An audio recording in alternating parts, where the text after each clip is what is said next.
This meeting of the School Board of the City of Virginia Beach is now in session. This is our formal meeting format. I ask my colleagues to acknowledge their presence on the voting board.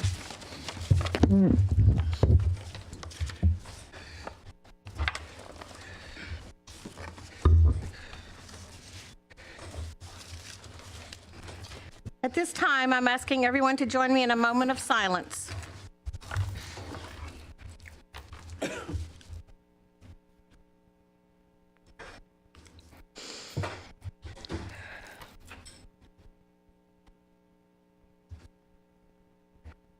Please rise as you are able for the Pledge of Allegiance.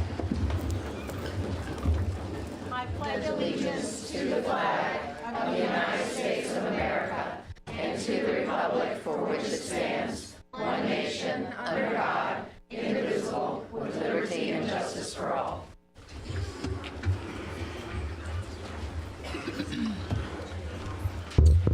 We do not have any awards or recognitions this evening. Dr. Spence, we look forward to hearing the superintendent's report. Thank you, Madam Chairwoman, Vice Chairman McDonald, members of our board. As you know, we talk often about the work that we are doing to aid students' social and emotional development, and we work closely with our schools to make sure they're encouraging student participation in not only school events, but community activities as well.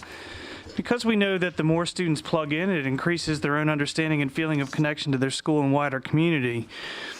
A little over a week ago, hundreds of runners gathered at Thalia Elementary School to take part in the annual Love Run, an event founded by a Princess Anne High School student 14 years ago. So tonight, you're going to hear from Hope Burns, a junior at Princess Anne, who has a very close and personal connection to the work and the mission of the Love Run, and who served as the event's student coordinator. Let's learn more about Hope and the impact she's made in her community.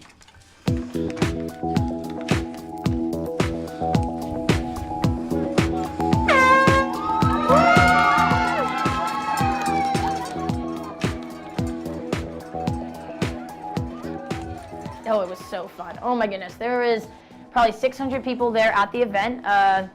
Around 340 were runners, about 200 were volunteers. Hopefully we'll have raised over $10,000, all to be donated to CHKD.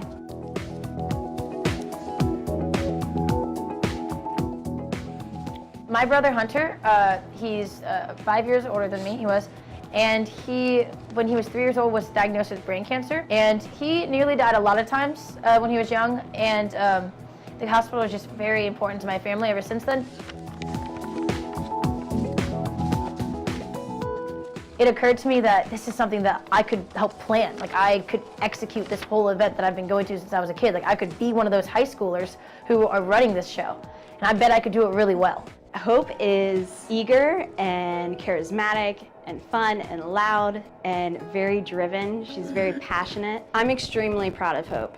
I think this year could not have gone as smoothly as it went if it hadn't been for Hope. It challenged me because I needed to learn how I could empower my friends and empower people that I was now supposed to be leading and supposed to be explaining to them, people who are older than me and younger than me and didn't really know enough about the event to do what I was doing. So the idea of just learning how to empower individuals underneath me is something huge that I learned from this experience. If each student can become involved with events like the CHKD Love Run, they realize that they really can have an impact on the world around them. This is an amazing event, but I think that I wouldn't have done it if I wasn't so encouraged by the people around me, especially by the adults at this school. They're very, very caring and very nurturing, and they want me to succeed, and it makes me want to succeed. When I say I want to change the world, I have teachers and sponsors here that tell me, all right, go do it.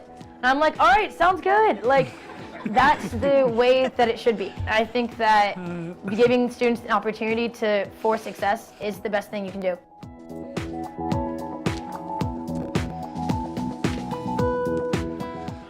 Well, board members, I know you'll agree with me. That's an incredible story about a young woman who turned a family tragedy into a real call to action.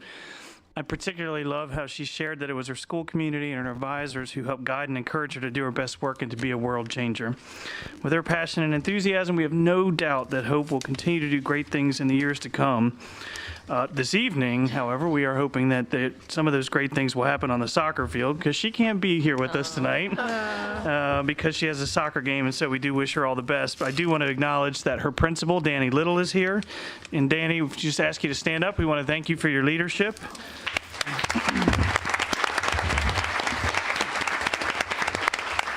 And Danny, I know that you and your staff do an incredible job of supporting students like Hope who are learning they can make this community and this world a better place because of you all. As always, you can find Hope's story online at vbschools.com or by visiting our blog, The Core, to see all of our Compass Keeper stories. Thank you, Madam Chairwoman. That completes my report. Thank you, Dr. Spence. At this time, we will hear speakers for our public hearing on fiscal year 2018-2019 schools operating budget and fiscal year 2018-2019 through fiscal year 2023-2024 capital improvement program, better known as the CIP. Madam Clerk, do we have any speakers for the public hearing? Yes, ma'am, we do. And in the interest of time, I will be calling out 3 speakers at a time and ask each speaker to be prepared to take the podium after the previous speaker. We'll begin with identification number 59, Olivia Boyd. Then we have Casey Conger, then Kelly Walker.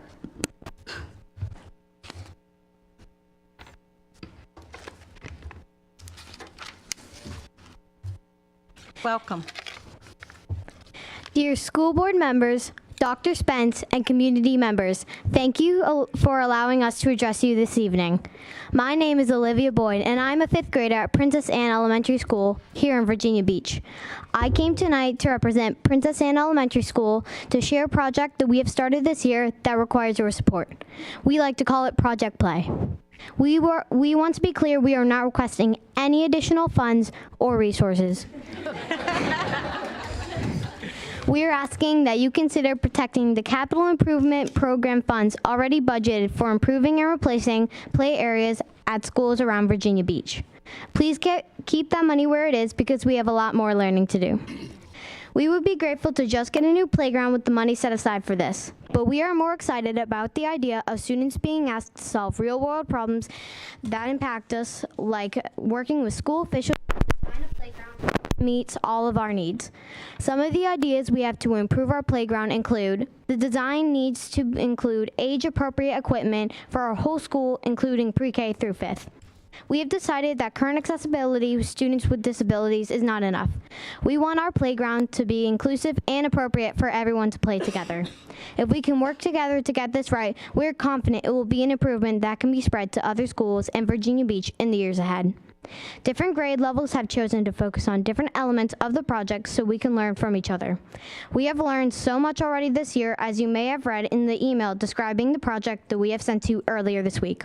One example from 4th grade is how to use people-first language when talking about people with disabilities.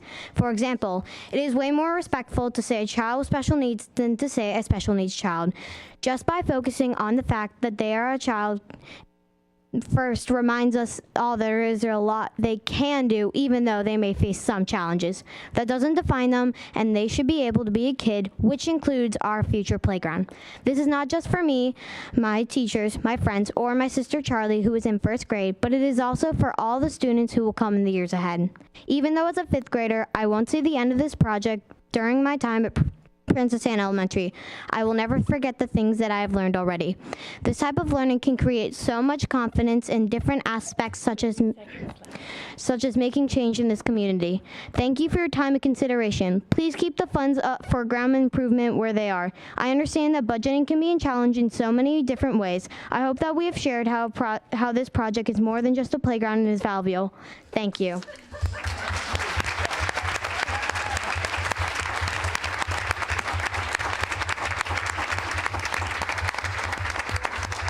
I think I can follow that. I didn't want to be first, but now I'm second. Call out the names first.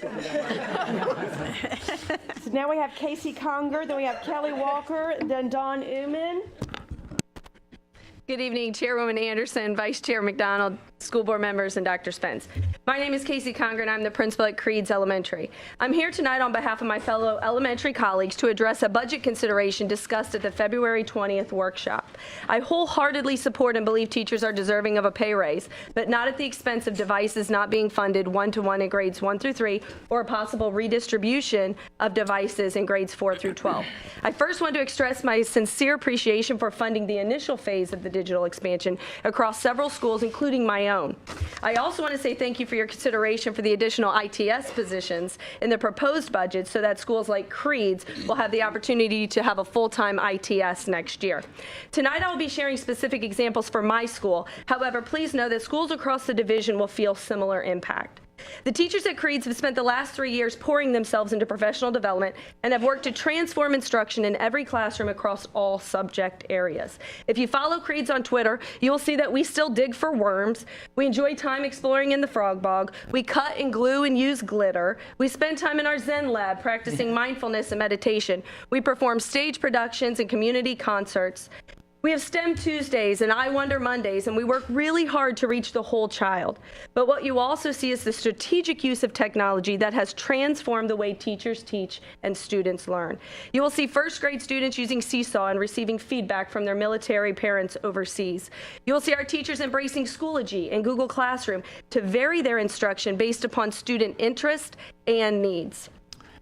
You will see students blogging, self-paced lessons, teachers providing immediate and descriptive feedback through Google Apps and extensions, and you will see our students right in Pongo making global connections when they visit the Great Pyramids or go on Google safaris. Our teachers do not schedule technology for a period of time each week. To go and check out a laptop cart to do technology is no longer doable, nor is it appropriate.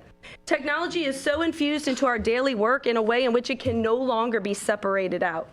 To take away technology that has helped streamline and align instruction as well as increase the rigor of our daily work would cause my teachers to have to revert to a way of teaching that no longer exists. You will probably never hear an argument against looking to provide a pay raise to teachers. However, moving backwards in order to make it happen is not the right solution. Before you make a decision this large, please search up the hashtag #SimplyCreeds. You will see the appropriate and strategic use of technology, but more loudly and more visible, you will see an entire school community that has a deep commitment to meeting the needs of every child every day.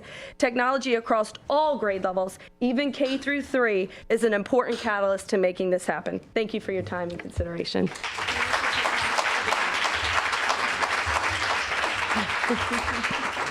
Kelly Walker, Don Uman, Leanna Landry.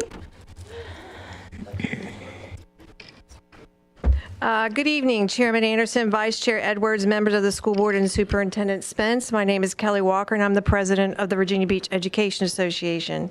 The superintendent's estimate of needs calls for an increase in pay of 2% for employees. The VBA was hopeful that this budget would include a significantly higher increase in pay for employees, as both the state and city reported increases in revenues from 2016 to 2017. Furthermore, the VBA has repeatedly requested an instructional step scale that includes rates of pay based on years of service and appreciates the superintendent's recommendation to include this in the budget. However, a 2% increase in pay, a 0.5 step, and a 1.5% COLA does not cover a 2.1% cost of living increase plus a 1% increase in healthcare premiums. The VBA has several concerns regarding the implementation of the proposed step scale. Based on the VBCPS strategic plan goal number 4, a culture of growth and excellence places a premium on high quality staff. VBCPS will place a premium on recruiting, hiring, supporting, and retaining high quality staff in all positions by providing a competitive compensation and benefit plan, and continue to focus on improving working conditions. The major concern posed by VBA members is that the strategic plan does not emphasize the need for a long-term solution to adequately compensate employees. Pay raises are based on budget availability, not on needs. Now is the time to structure the pay scale so that it provides adequate pay increases that include both a COLA and a step that is sustainable. Some will say that this step scale allows for a step and a COLA. However, I would ask you to consider this. If the pay increase of 2% includes both a 1.5% COLA and a 0.5% step increase, and it is less than the consumer price index, how is this pay increase considered an experience raise and not just a budgeting gimmick? When will employee compensation be a true priority? VBCPS employees have suffered through chain degradation in pay for over a decade. As a professional educator, I fear this trend will compound itself if measures are not put in place now. Therefore, the VBA recommends the following. 1, develop a competitive compensation plan that makes sense for Virginia Beach. Compare salaries from districts that mirror the composite index of Virginia Beach, not those of Norfolk, Portsmouth, or Hampton. 2, the strategic plan must include a roadmap that outlines a compensation plan based on needs, not on the budget. If you don't know where you're going, any road will get you there. We can do better for our employees. In conclusion, additional funding from the state compromise budget must be applied to raises for VBCPS employees. The school board administration has an opportunity to reverse the delusion of the step increases and reward those who have sacrificed so much in order to make our school division fully accredited. Thank you. John Newman, Leanna Landry, Dane Bly. Good evening, Chairwoman Anderson, Vice Chair McDonald, Dr. Spence, and board members. My name is Dawn Newman, and I'm a high school teacher and secretary of the VBEA. I come to you tonight as it is the start of budget season. I am sure it is no surprise that I come asking for a substantial raise for all Virginia Beach School employees. I thank those members of the board who have asked for a higher raise than was initially put forth in the superintendent's estimate of needs, but we deserve and quite frankly need at least a 5% pay raise. The cost of living continues to increase, as do our class sizes and workload. Teachers are constantly called upon to do more. Virginia Beach is so proud to boast about the 100% SOL accreditation, but little is done to compensate the employees in the trenches who are doing the work. I am not compensated for the time I spend after school tutoring students or the time I spend calling parents trying to solicit their support in the learning process. I do these things because I know they help, and I know it's the right thing to do, but it is done without pay. Making up the 44 hours lost due to snow is not an issue for me, as I easily spend 1.5 to 2 hours at school extra every day. On a recent weekend afternoon, I filled out 504 forms, ESL forms, graded papers, and refined a Talent Ed data reflection. Teachers and staff have been asked to embrace many new initiatives such as transformational learning, one-to-one technology, and now the rollout of Schoology, much of which requires time not offered in the confines of the normal workday. Again, more is being asked and little is being given. Teachers need to feel valued. A significant pay raise would demonstrate that school employees are indeed valued. Teacher morale is low, just like our pay. I have colleagues that privately tutor upwards of 5 students a week in an effort to make ends meet. VBEA recently lost a vital young board member because she has student loan debt. In order to pay her bills, this probationary teacher is working 2 additional jobs and giving her high-energy third graders the very best she has every day. This teacher is phenomenal, and I fear that she will not last in this profession because she can't financially afford it. Teachers should not have to work an additional job. The one we have is demanding enough. All Virginia Beach school employees need a raise. It saddens me to know the hard work our bus drivers, cafeteria workers, custodians, secretaries, and ESPs do, and how little they bring home. A living wage is a must to attract and retain quality employees. I do understand that as a locality, only so much can be done to raise pay. We need to submit a budget of need. It is time to put people first. I understand that our leaders in Richmond must also recognize the work of school employees and pay a decent wage. VBA sent members to Lobby Day in Richmond to share this same message. Our president, Kelly Walker, spoke at a public hearing in December with our leaders from Hampton Roads, letting Richmond know that we need a pay raise. Great dreams need great teachers, and great teachers need a great big pay raise.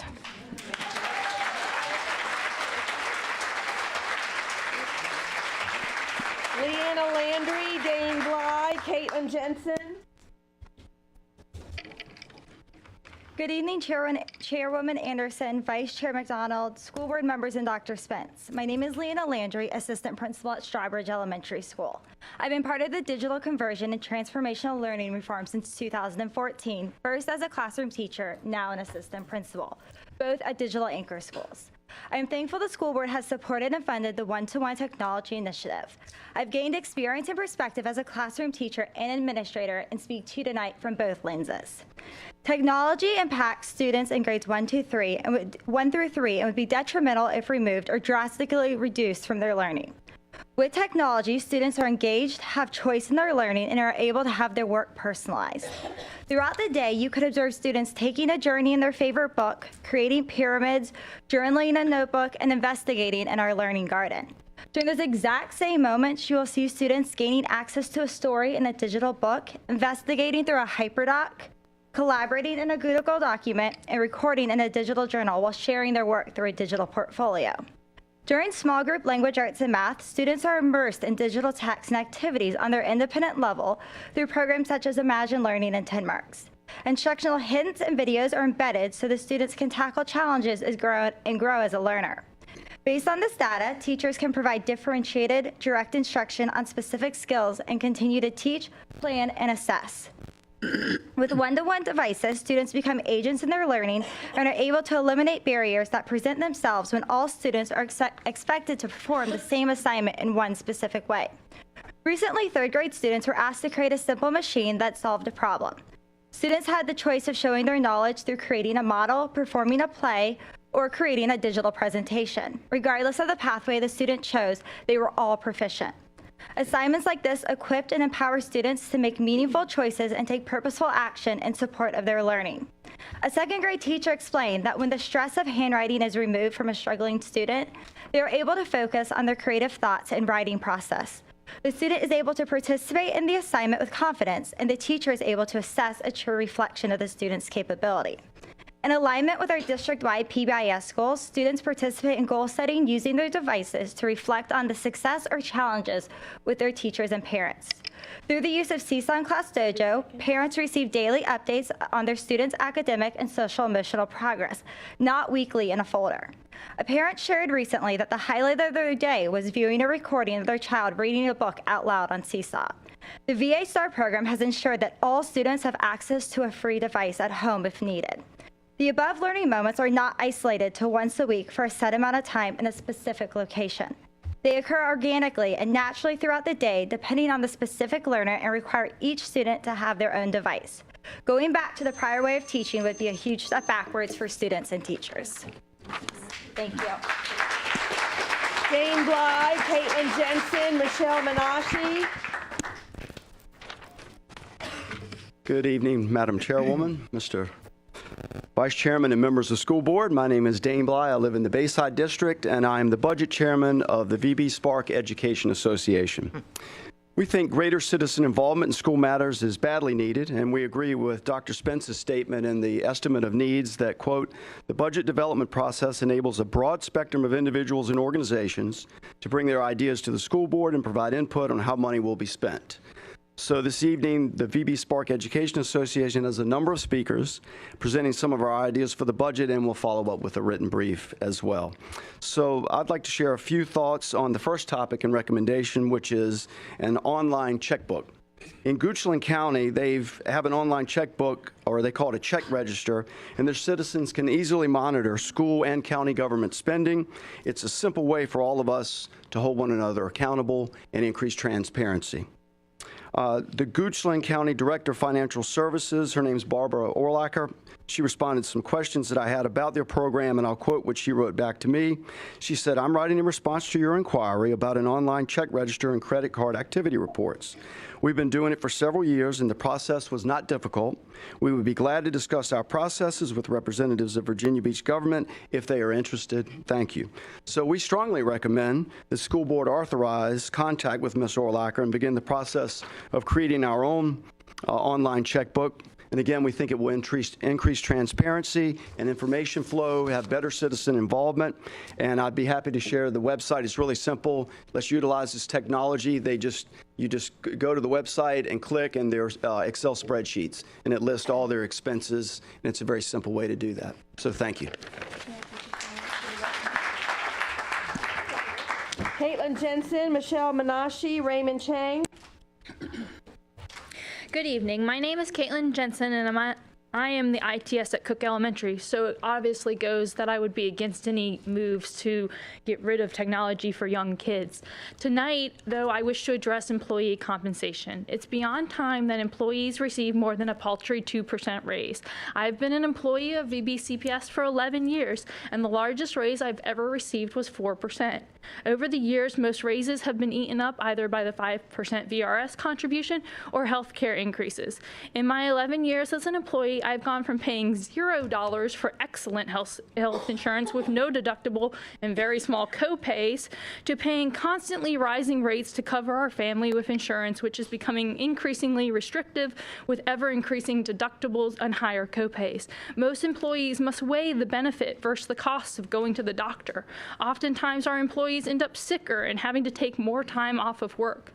Not to mention that recent harsh changes to maternity leave almost guarantee that any employee having a second child will have to go unpaid during their maternity leave.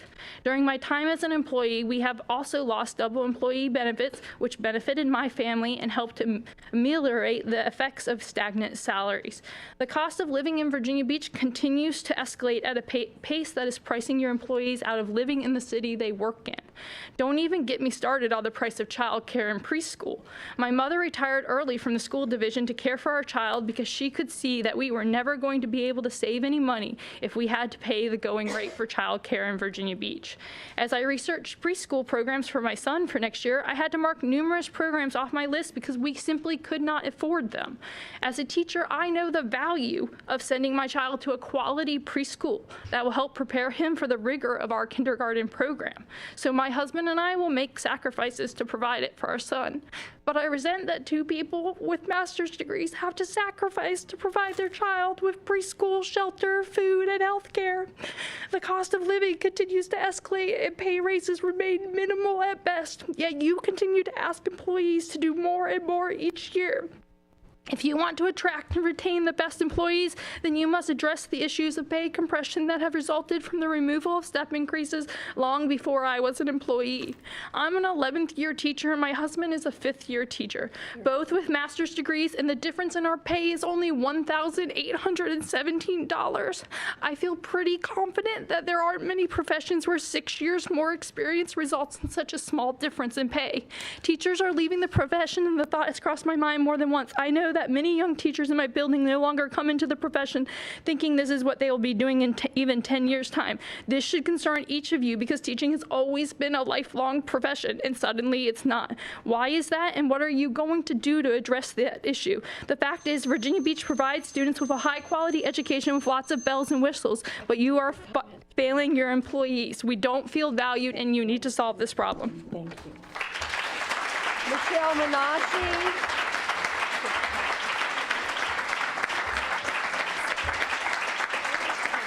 Michelle Menashe, Raymond Chang, Gabriel Walton. Good evening. Thank you for allowing me to be here tonight. My name is Michelle Menashe, and I'm a parent of a first grader at Strawbridge Elementary School.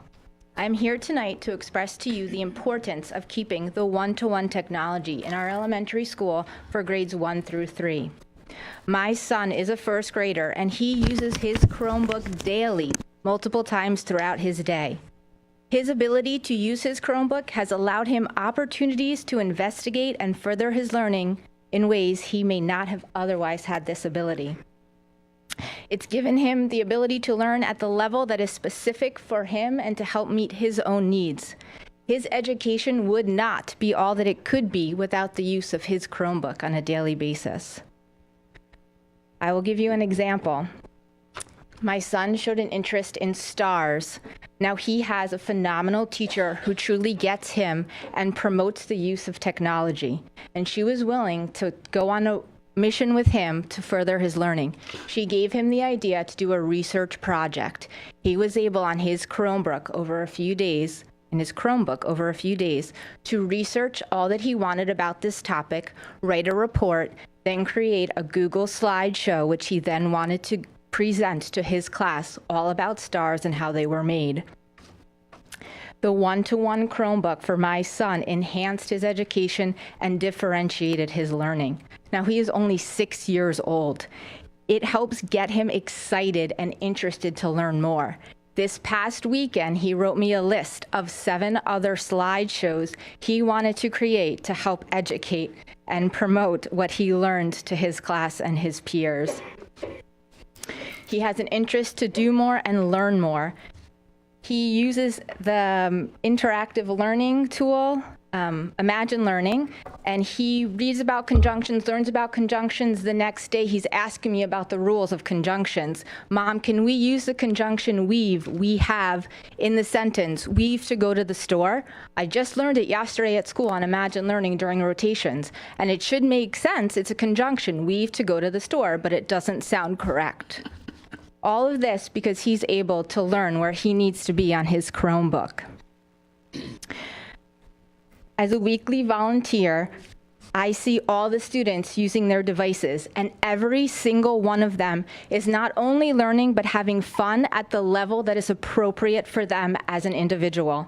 This school system, we believe, and my husband and I and our family have stayed here because of the teachers and the school's ability to expose and promote the use of technology.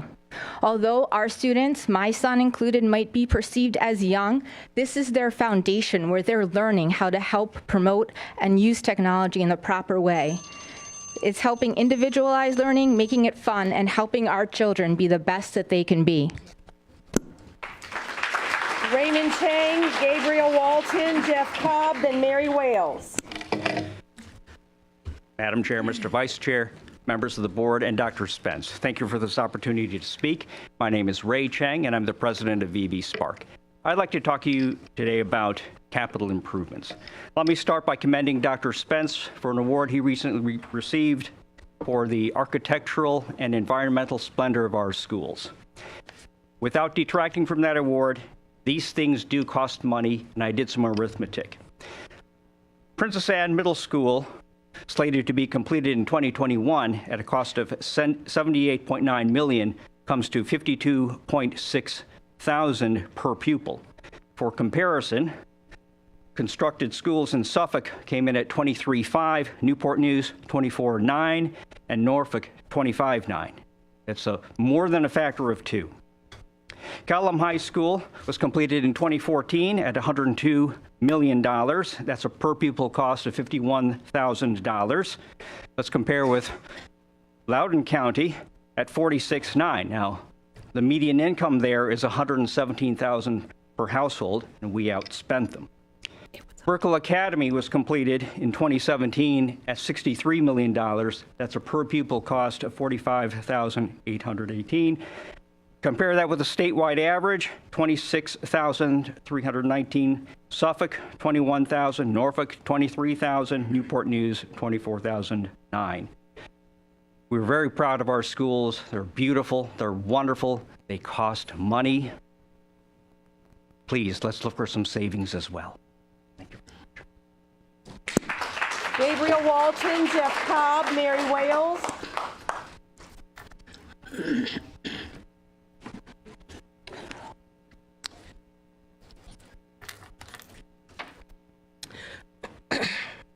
Good evening. Good evening. I'm Superintendent Spence, Chairwoman Anderson, and of course the rest of the board.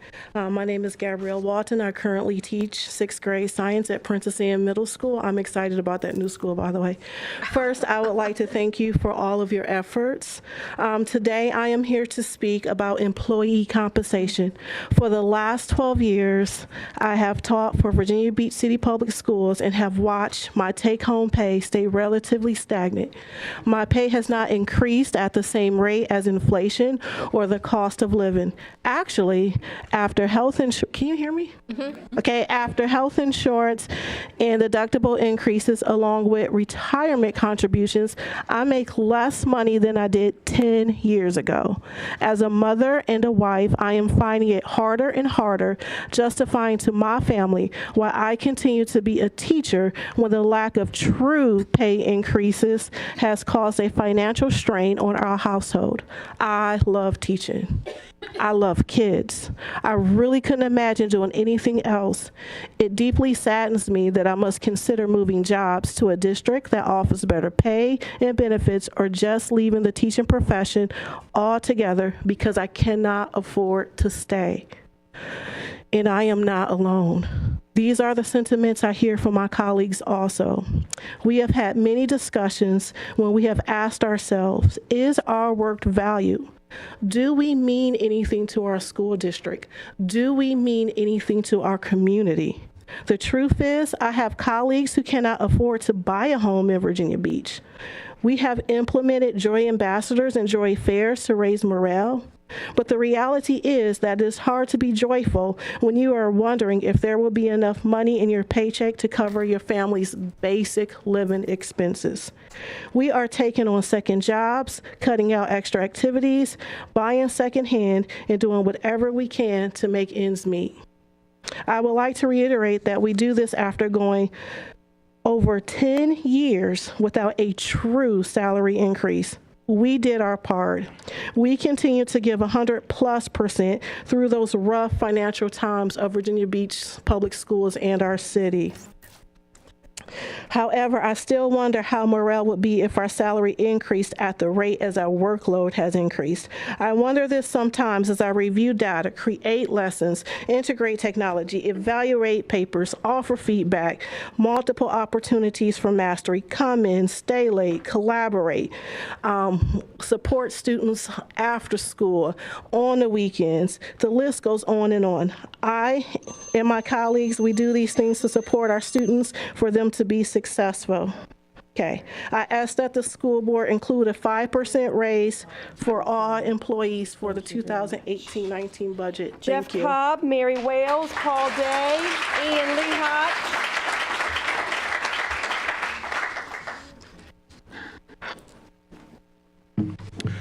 Good evening, Madam Chair, members of the school board, Dr. Spence. My name is Jeff Cobb. I am a retired teacher working part-time at Princess Anne Middle School.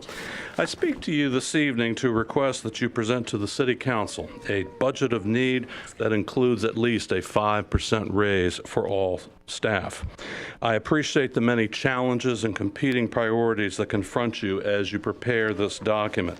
Your employees certainly feel it every day as demands close in on them from virtually every sector of beach administration.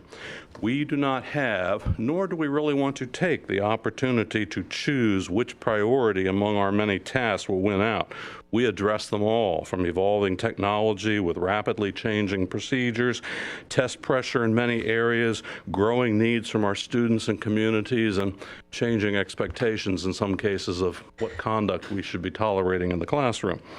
Unfortunately, over the past many years, paying employees more is a priority that has been pushed aside by many of the priorities that you face. We ask that this year you set employee compensation at the top of your priority list and be willing to tell the community that some items on their wish list, as important as they are, should be delayed. Now, if you delay a certain playground, you let me know and I'll leave town very quickly. Or if these items can't be delayed, perhaps City Council must be persuaded to set aside some of its preferences to support the schools that do as much as any other entity to draw citizens to Virginia Beach. I thought very carefully before I made my own decision this spring to step aside. I simply could no longer reconcile on a full-time basis the level and types of demands on my time in exchange for a salary that grew in real terms only 3% over the previous 10 years. When combined with the state's demand for contributions to VRS, as well as inflation of costs and a decline in health benefits, I was working longer hours to gain less compensation. It doesn't help that the pay scale developed over the last 20 years is less rewarding to teachers than it is comfortable for budgeteers. Many will say they can get by just fine when older teachers step out. That's too bad. I certainly feel that I bring many tangible benefits to my students that are not part of any PLC, SOL, PLP, or the remaining alphabet of time-consuming initials and acronyms. I also feel that you are losing out on many younger teachers who should just be reaching their prime as contributors to our school system. The economy is in good enough shape that it offers many opportunities to our talented teaching corps. This year, please make compensation for your staff your #1 priority. Let your employees stand at the head of the line. Thank you for your attention and your consideration.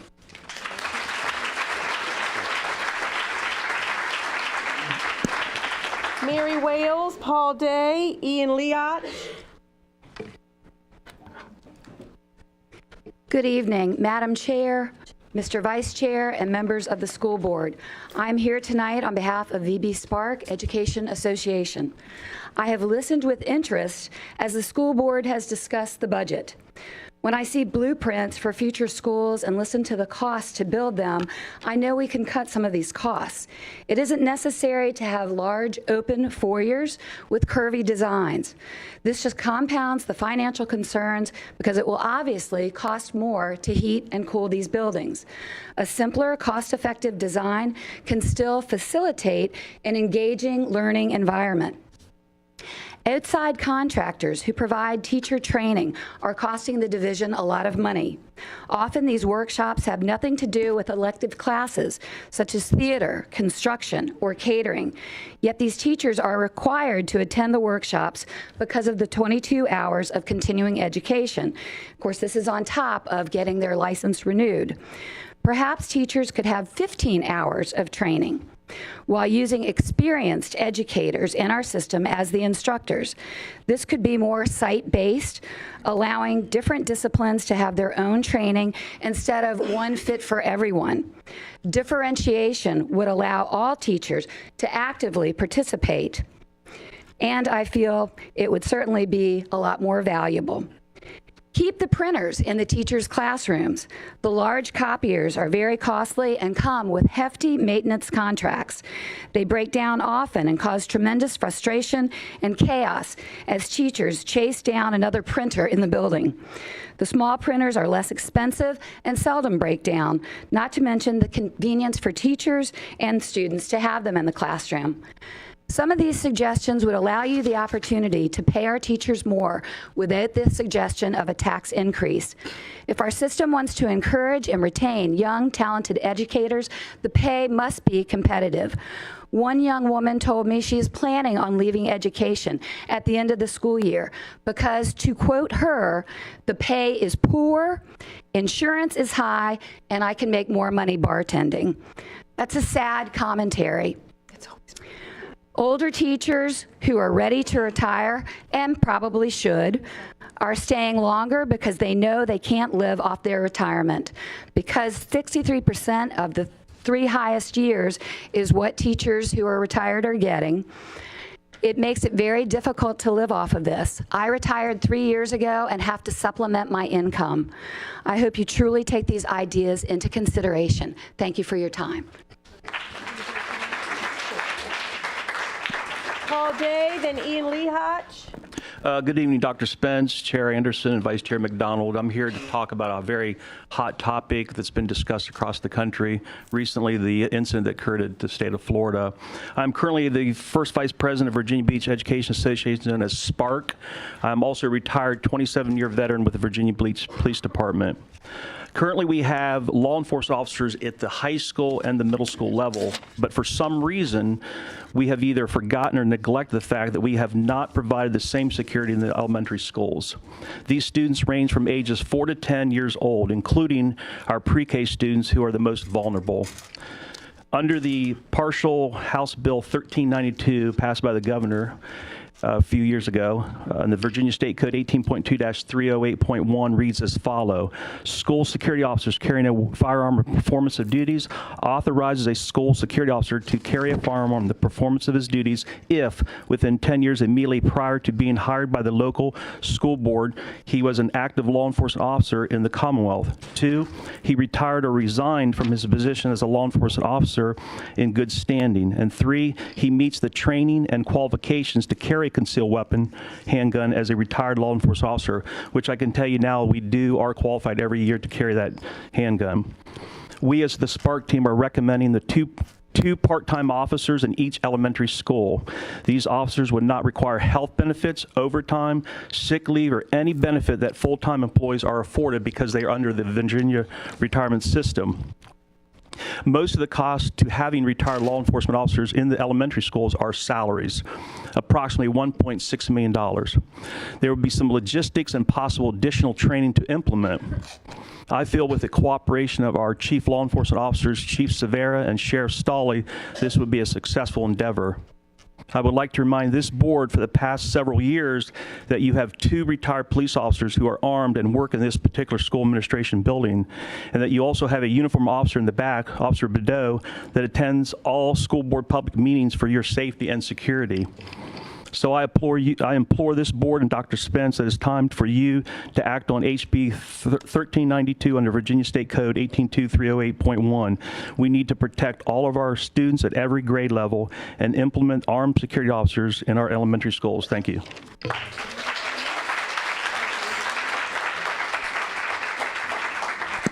Ian Lehot.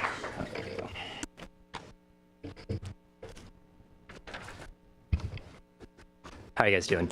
Chairwoman Anderson, Vice Chair McDonald, Dr. Spence, members of the school board. My name is Ian Lehotch, and I'm the senior class president at Frank W. Cox High School. I'd like to start off by thanking you for considering the allocation of $282,000 as a starting point to keep our schools safe. However, I have to inform you it is not enough by any means. A button to activate locks around school buildings and filters to find threats on social media are the first steps to being proactive, but we do not have any infrastructure in place that is reactive if, heaven forbid, a shooting ever occurs in VBCPS.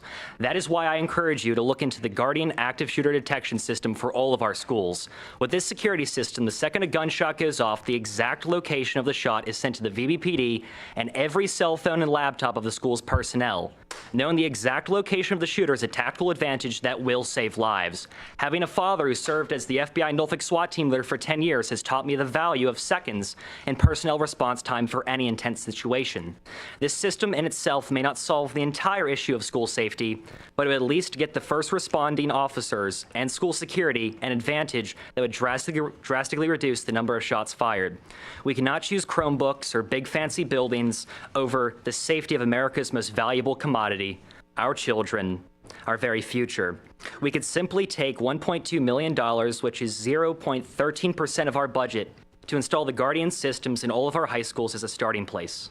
I highly recommend we check our compass to 2020 and make sure we are being as financially responsible as possible, continuing reckless spending on the wants of the superintendent so we can be technologically ahead of the curve has no other notion but that my life and the lives of my peers are not as important as VBCPS being recognized as the tech-savvy school system of Virginia. I think every parent would agree with me on the fact that their child's safety is more important than a laptop in every kid's backpack or a shiny state-of-the-art building with eco-friendly materials and passive solar cooling. Thank you for your time, and I hope you take my ideas into consideration.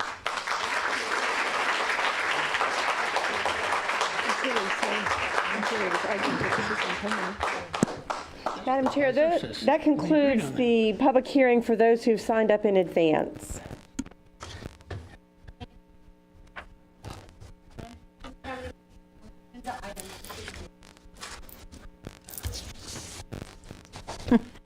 Madam Clerk, do we have any speakers on agenda items this evening? No, ma'am. Thank you. The chair will now entertain a motion to approve the minutes from our meeting on February 13th meeting.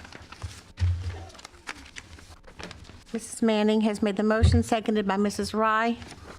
The voting board is open.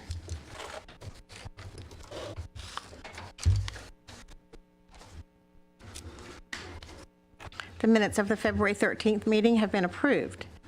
The chair will entertain a motion to approve the minutes from our budget workshop meeting on February 20th.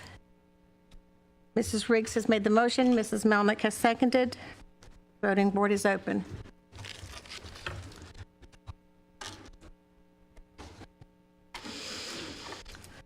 The minutes of our February 20th meeting have been approved. The chair will entertain a motion to adopt the agenda for the meeting this evening. Motion is made by Mrs. Holtz, seconded by Ms. Melnick. Voting board is open. The agenda has been adopted. The consent agenda has 4 resolutions this evening. The first one is for Women's History Month. Mrs. Felton. Good evening. Resolution Women's History Month, March 2018.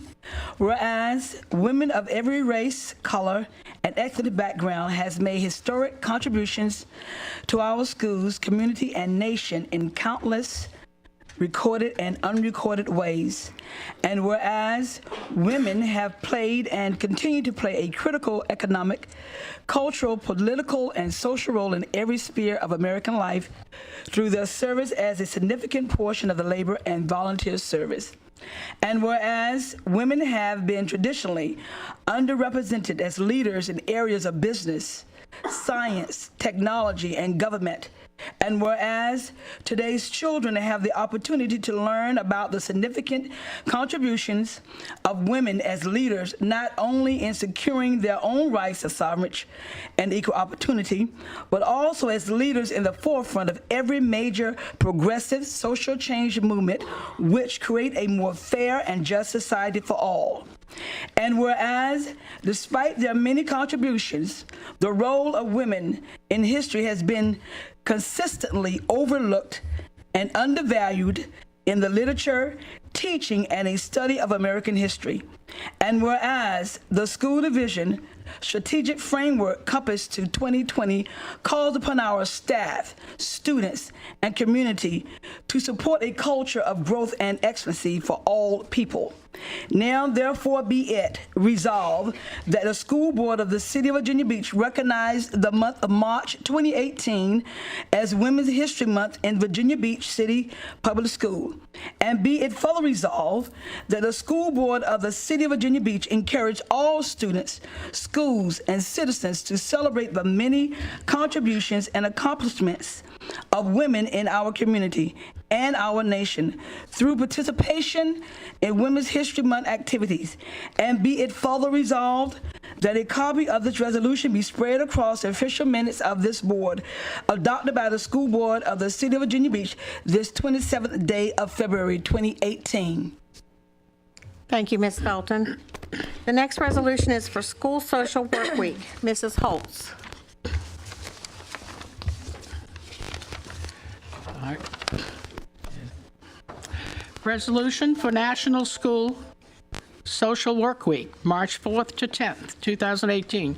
Whereas Virginia Beach City Public Schools social workers help identify and remove environmental barriers to learning, thus allowing students to reach their full potential. And whereas Virginia Beach City Public Schools social workers are committed to mobilizing family, school, and community resources to enable students to learn and fully benefit from their educational program. And whereas Virginia Beach City Public Schools social workers are valuable members of the multidisciplinary team serving schools, providing a wide range of services to students, parents, staff, and whereas Virginia Beach City Schools social workers use their expertise in child development, community resources, mental health, and crisis intervention to develop and implement interventions to support educational success. And whereas Virginia Beach City Public Schools social workers assist the most vulnerable children and adolescents, including children with disabilities, children living in homelessness, children living in poverty, pregnant teens, suicidal teens, truants, and other at-risk children. And whereas the shared approach to assisting students promotes students' learning and helps guide students to high school graduation and post-secondary experiences and the skills necessary to be productive citizens. Now, therefore, be it resolved that the School Board of the City of Virginia Beach recognizes March 4th through 10th, 2018 as National School Social Work Week in Virginia Beach City Public Schools, and be it further resolved that a copy of this resolution be spread across the official minutes of the board, adopted by the School Board of the City of Virginia Beach this 23rd day of January 2018. Thank you, Mrs. Holtz. Our next resolution is for Fine Arts in Our Schools Month. Mrs. Melnick.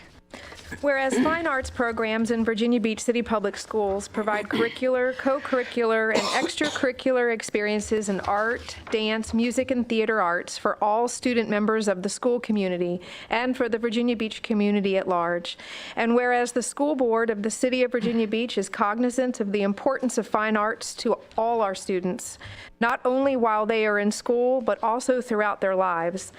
And whereas art, dance, music, and theater arts are now and have been a vital part of the curriculum and instruction of the public schools of Virginia Beach, and whereas the month of March has been designated as Music in Our Schools Month, Youth Art Month, and Theater in the Schools Month by their national associations.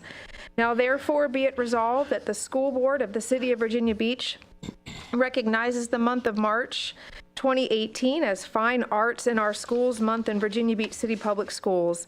And be it further resolved that the school board of the City of Virginia Beach expresses appreciation to our fine arts educators for enhancing our lives and the lives of our children through art, dance, music, and theater arts. And be it further resolved that a copy of this resolution be spread across the official minutes of this board, adopted by the school board of the City of Virginia Beach this 27th day of February 2018. Thank you, Mrs. Melnick. Our final resolution is for Read Across America. Mrs. Weems. Whereas the citizens of Virginia Beach stand firmly committed to promoting reading as the catalyst for our students' future academic success, their preparation for America's jobs of the future, and their ability to compete in a global economy.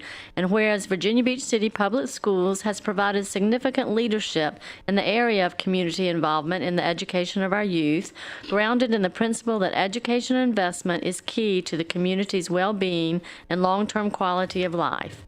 And whereas National Education Association's Read Across America, a national celebration of Dr. Seuss's 114th birthday on March 2nd, 2018, promotes reading and adult involvement in the education of our community students. Now therefore be it resolved that the school board of the City of Virginia Beach calls on all of the citizens of Virginia Beach to assure that every child is in a safe place reading together with a caring adult on March 2nd, 2018. And be it further resolved that this body enthusiastically endorses NEA's Read Across America and recommits our community to engage in programs and activities that improve the reading abilities of all children. And be it finally resolved that a copy of this resolution be spread across the official minutes of this board, adopted by the school board of the City of Virginia Beach this 27th day of February 2018. Thank you, Mrs. Weems. Next on the consent agenda is the Holland Elementary School makeup air unit replacement. Also on the consent agenda is the Kempsville High School Entrepreneurial and Business Academy renovations and partial locker replacement. We also have the dual enrollment course additions, and we have 3 policy review committee recommendations. The first is Policy 4-55, leave with, without pay for family and medical purposes. Policy 5-30, graduation requirements, diplomas and certificates. Policy 6-30, family life education. The chair will entertain a motion to approve the consent agenda. Mrs. Weems has made the motion, seconded by Mrs. Riggs. Voting board is open.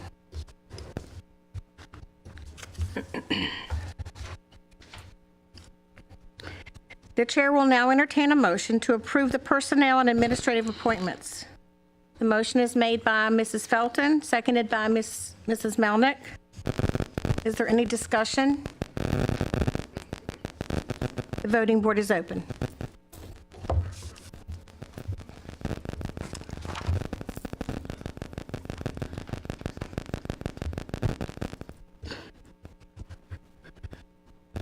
The motion has passed.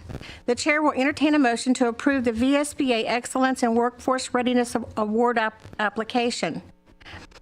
The motion is made by Ms. Melnick, seconded by Ms. Felton. Is there any discussion? Thank you. Presentation is accepted. Good done. Good evening, Chairwoman Anderson, Vice Chair McDonald, members of the school board, and Dr. Spence. I'm here this evening to share with you an opportunity to apply for the first annual Excellence in Workforce Readiness Award with the Virginia School Boards Association. In order to submit an application, this information must be reviewed and voted on at a formal board meeting. This application process consists of selecting one innovative program, answering 5 questions, which will be highlighted later on in this presentation, gaining a school board vote, and then submitting it electronically by March 5th, 2018. The innovative program we would like for the school board to consider is focused on our internship opportunities for students. Specifically, we highlighted our partnerships with Steel and now IMS Gear, the vast amount of our students in the Virginia Teachers for Tomorrow program and the Guaranteed Contract program in place to entice our STAR teachers to return to Virginia Beach and teach, the cybersecurity internships with the Hampton Roads Cyber Alliance, and finally the new course the board approved nearly 2 years ago in Advanced Computer Systems, where we have developed our own internships and computer technicians. The questions listed on this slide are the focal points of the application. These are fully detailed within your board packet. However, I'd like to share a few highlights with you now. Question 1 connects the work the board has done with the division to create career pathway internships and the importance of having industry partners who can support this work. Question 2 goes into specific details around the Steel and IMS Gear student internship programs, the 20 paid cybersecurity internships in partnership with the Hampton Roads Cyber Alliance, our own VTFT internship program, and the newer Advanced Computer Solutions course, where we were actually able to hire 6 of our students who graduated last year as TSTs, full-time positions this year. Question 3 highlights specific supports you as a board have provided, from supporting innovative programs for students to earn credit, to helping create dual enrollment opportunities to your support with local connections to companies and attending programs to support our students. Question 4 lists additional programs and specific numbers, as well as student feedback from participating in these exceptional programs. And finally, question 5 details the importance of recognizing this program as it directly connects to the profile of a graduate and the direction the VDOE is heading with education. Thank you for the time this evening to present this application to you. I have Dr. Sarah Lockett with me tonight, and we stand ready to answer any questions you may have before voting on whether or not to allow this application to be submitted. Do we have any questions or comments? Seeing none, the voting board is open.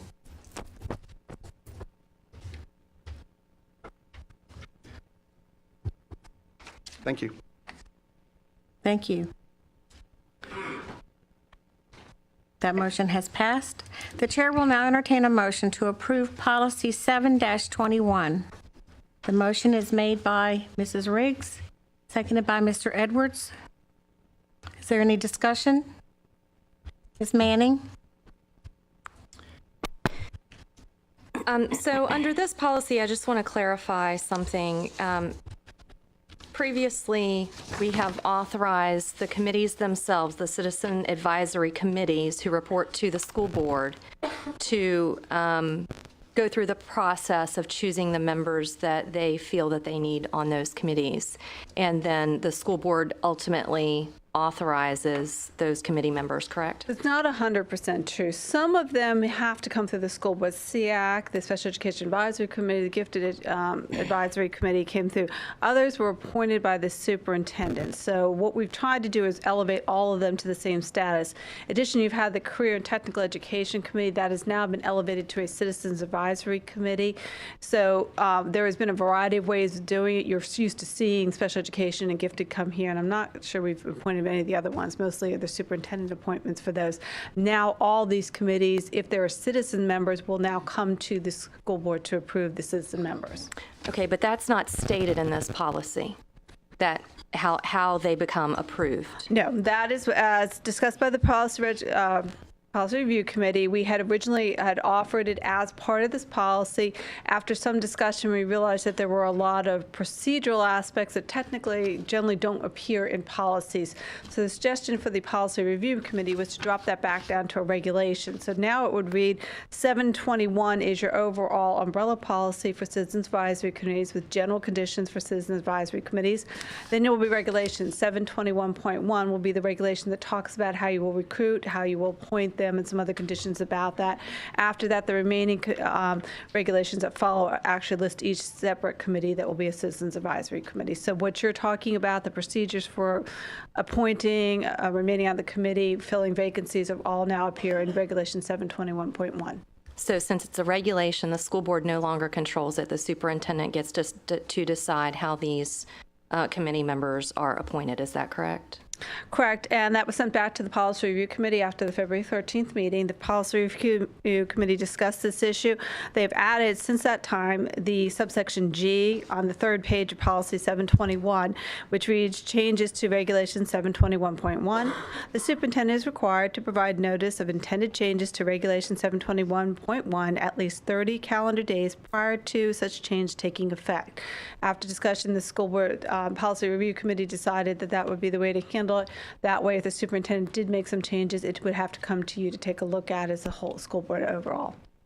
I'm still not pleased with the wording in this. I think this should be something handled by the school board, not the superintendent, since it is an advisory board to the school board. Most of them are, and I don't think that's appropriate. Thank you, Ms. Manning. Ms. Weems?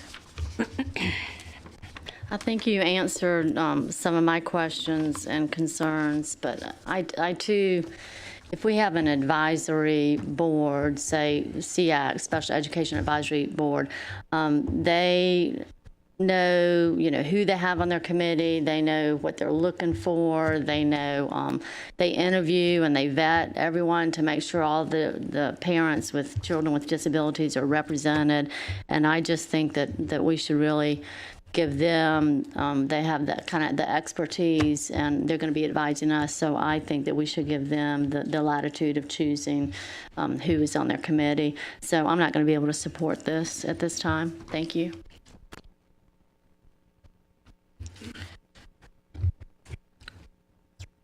Mr. Edwards? In terms of the superintendent and who reports to whom, the Citizens Advisory Committees have always, most of it by state regulation or statute, reported to the school board through the superintendent. The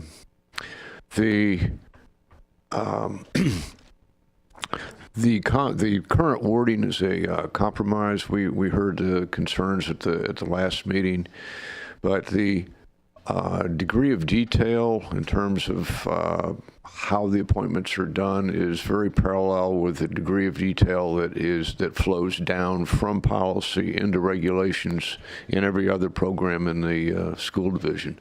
So we felt the compromise was to ensure that the board was made aware if the superintendent had any intentions to make any adjustments to what we have in front of us.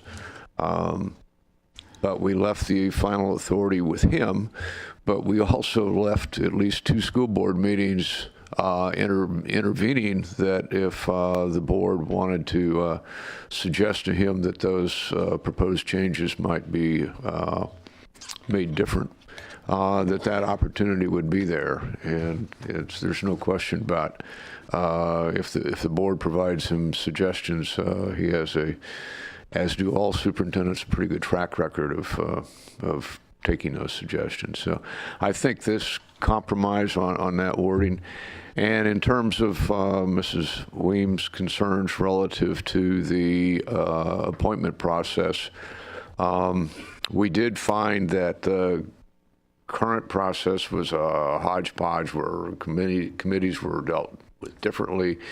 We looked around at other school divisions. We looked around at what City Council does as far as how they administer the advisory committees or commissions they have. And what we tried to do was structure something that was appropriate and parallel to what we saw elsewhere. Thank you. Thank you. Seeing no further questions, the voting board is open.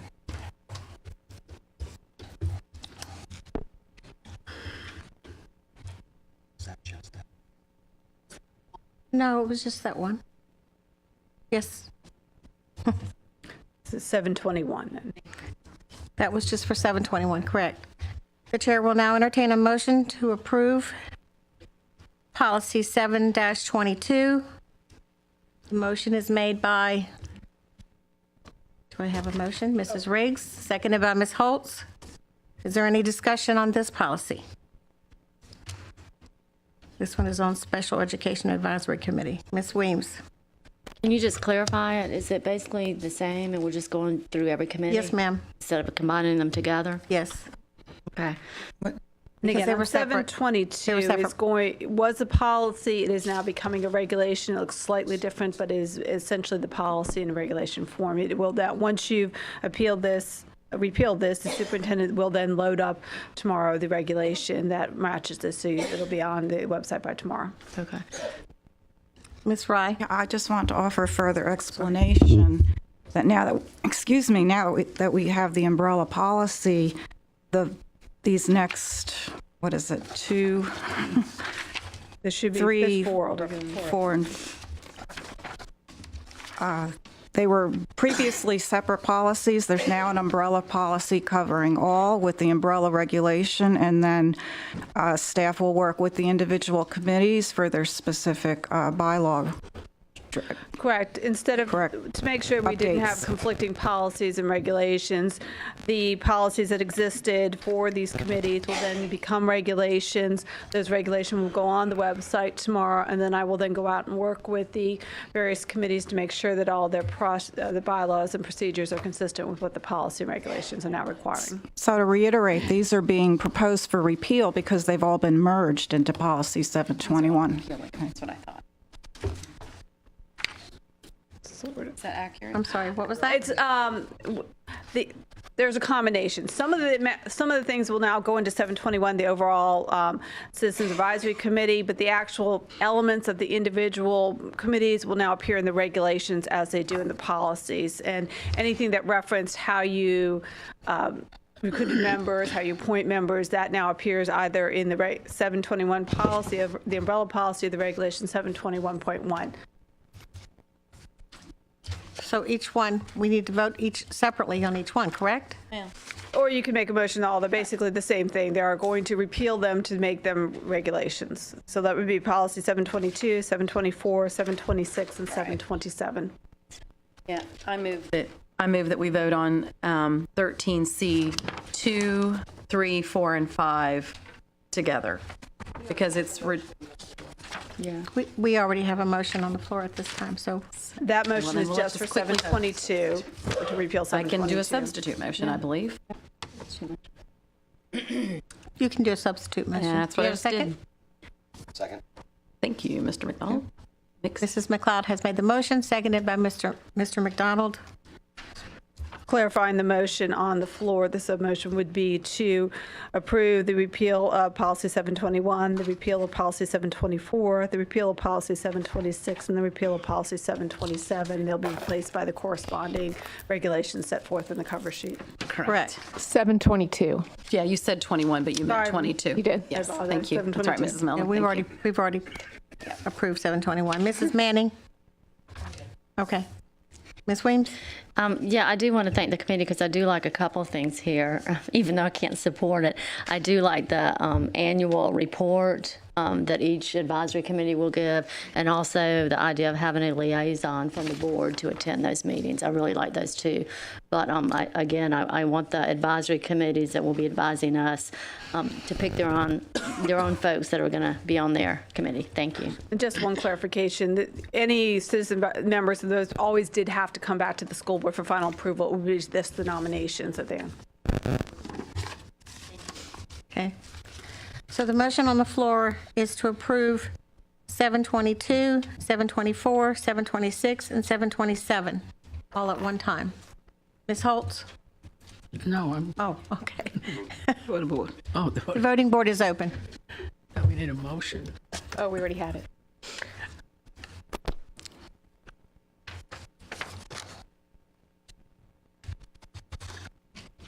Thank you. Thank you.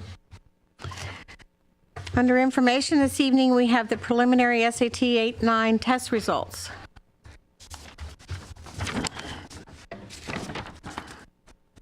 Thank you.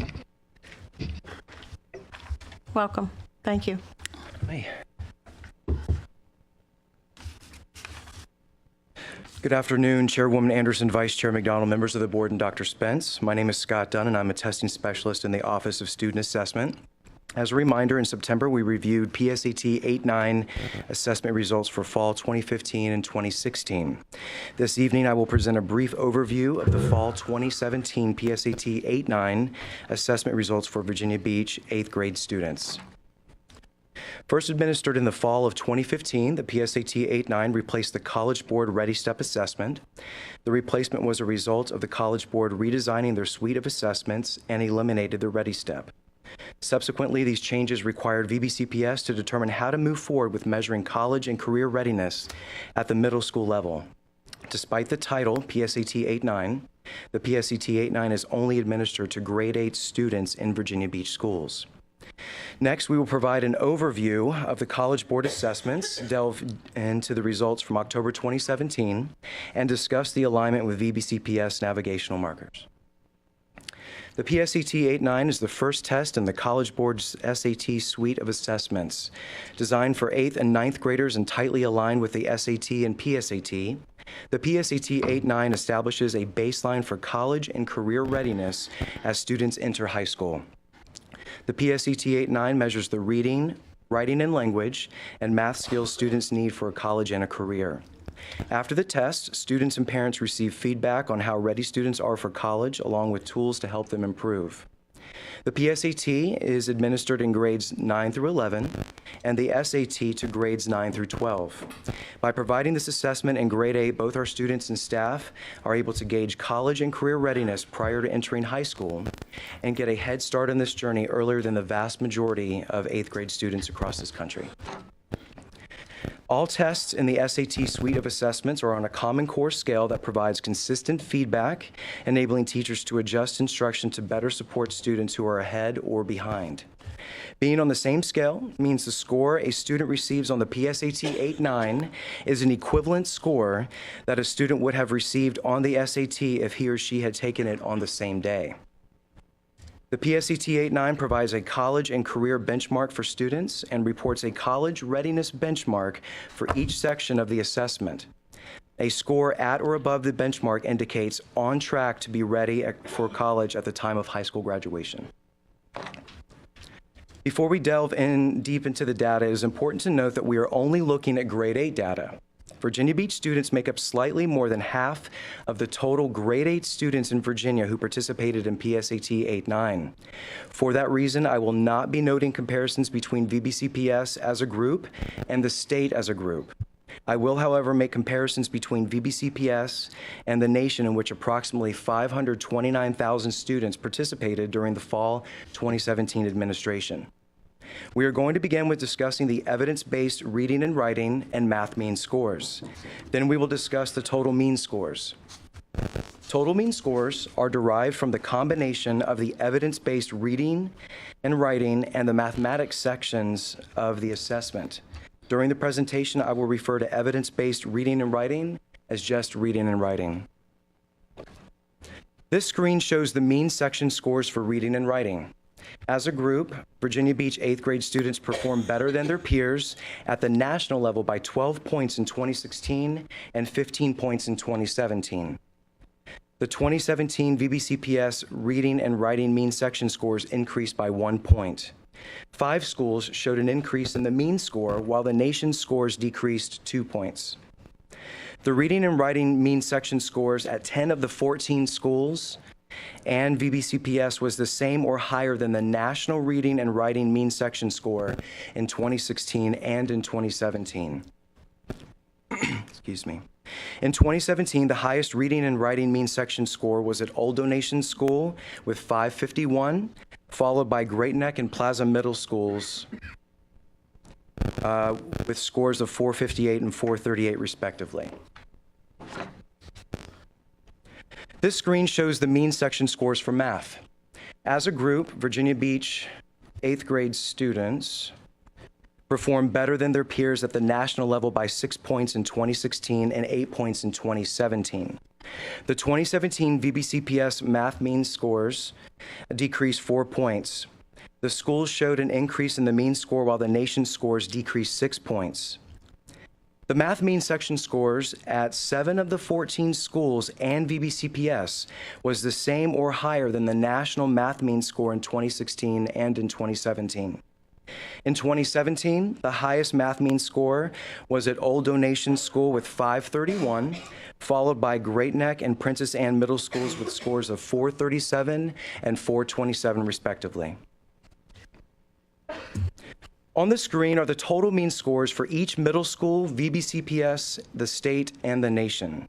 As a group, Virginia Beach 8th grade students performed better than their peers at the national level by 19 points in 2016 and 23 points in 2017.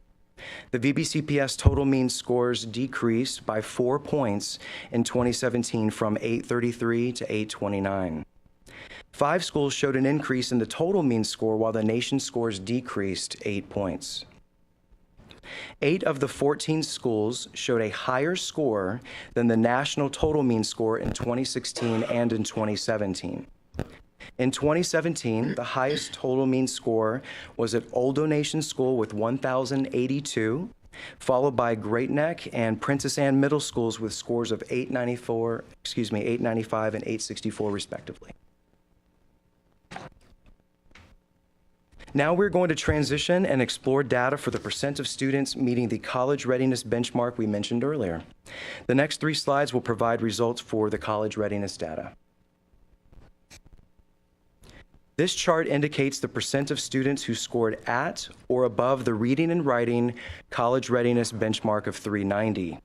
As a division, 62% of students met this benchmark compared to the 54% at the national level in 2017.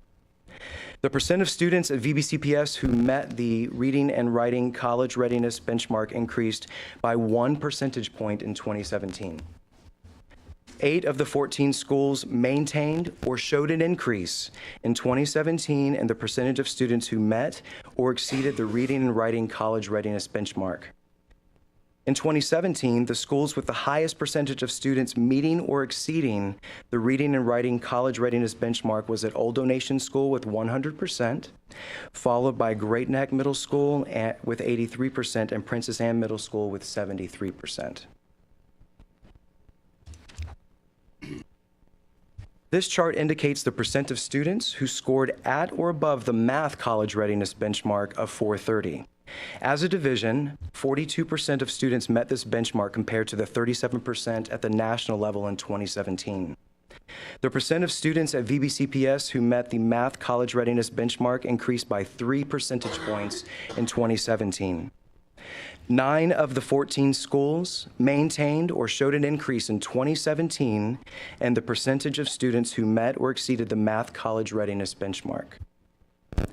In 2017, the schools with the highest percentage of students meeting or exceeding the math college readiness benchmark was at Old Donation School with 97%, followed by Great Neck Middle School with 59%, and Princess Anne Middle School with 52%. Now, you may have noticed that the percentage of students meeting the math college readiness benchmark is substantially lower than those meeting the reading and writing benchmarks. This can be attributed to many things, such as the math benchmark is 430 and the reading benchmark is 390. The PSET 8-9 is administered in the fall, just 1 month after the students return to school. In addition, the algebra level rigor of math assessed on the PSAT 8-9 may be challenging to those students newly enrolled in algebra or those enrolled in Math 8. Unlike math, the standards taught in reading and writing spiral throughout the student's educational path. This chart indicates the percent of students who scored at or above on both college readiness benchmarks for reading and writing and math. As a division, 38% of students met this benchmark compared to the 32% at the national level in 2017. The percent of students at VBCPS who met both college readiness benchmarks increased by 3 percentage points in 2017. 11 of the 14 schools maintained or showed an increase in 2017 in the percentage of students who met or exceeded both the reading and writing and math college readiness benchmarks.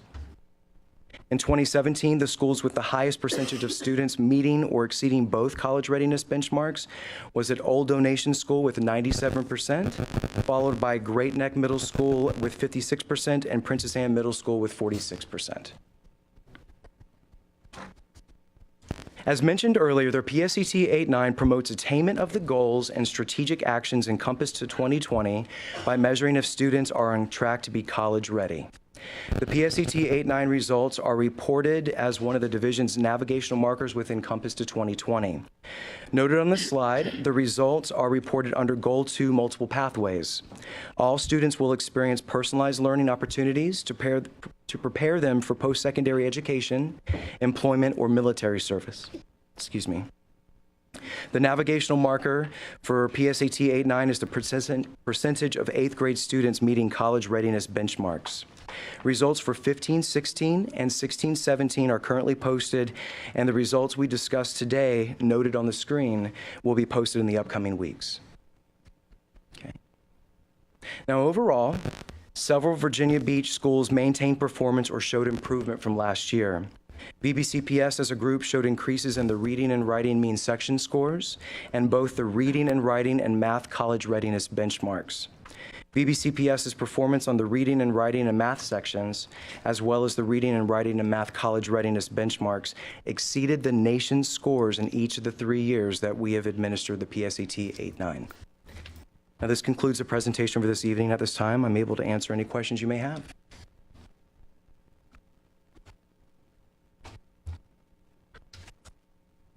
Thank you for your Thank you. presentation. Thank you. Oh, I'm sorry. And so, will you go back a couple of slides, just to the one more. There. Yes. This one, as a parent of Old Donation kids, I would love to showcase some of the others respectfully to the ODS kids. But I have a huge concern when the Virginia Beach for 2017 average was 38% of our kids are college ready in 8th and 9th grade, and we have only 14% at our Bayside Middle School group, and only 24% at Larkspur. That's very concerning. So what do you do with this data now? I mean, you're reporting it, and this may not be the right question for you, but what is the next step for Dr. Robertson what we do with this now? Yeah, so all this data is going to be available to the schools, and they have all their reports. And again, we're looking only at 8th grade students. Our comparisons are to well over 500,000 students from across the country, many of whom are probably in the 9th grade. So yes, we've got some discrepancies in the data, and schools will look at this data in their school improvement meetings they have with the Department of School Leadership and Teaching and Learning to target ways that they can address some of these concerns that come out of this data. So the schools have their data now, and they are talking about what they need to do to help their students succeed. Thank you very much. I have a question. So why is it that we only test our 8th graders and everybody else in the nation seems to be testing their 9th graders? So we test our 9th graders too. Okay. But the 8th graders take the PSAT 8-9. Our 9th graders, our 10th graders, and our 11th graders take the PSAT NMST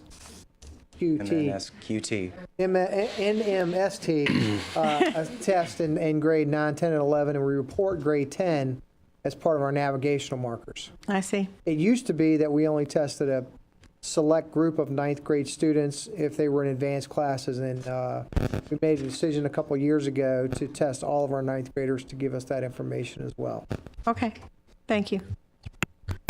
Mr. Edwards. The data, I would think, would even be more important at the individual student level. Obviously, in 8th grade, that's when their counselors are mapping out their plans and what they need to get where they want to go.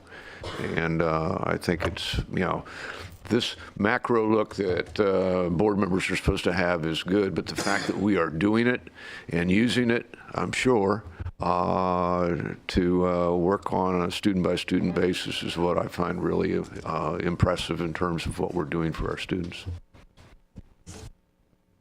Any other questions?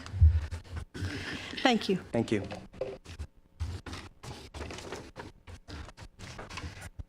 Okay, next, under information, we have the interim financial statement.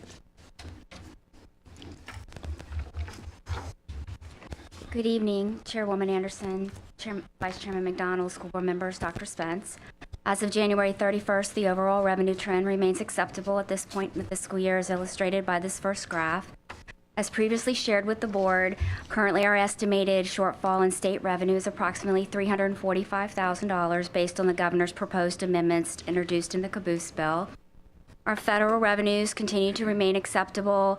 Department of Ed is still operating under a continuing resolution. However, they have released an initial payment for fiscal year 18 of a little over $3.9 million for impact aid. That posted in February and will be reflected in our February financial statements.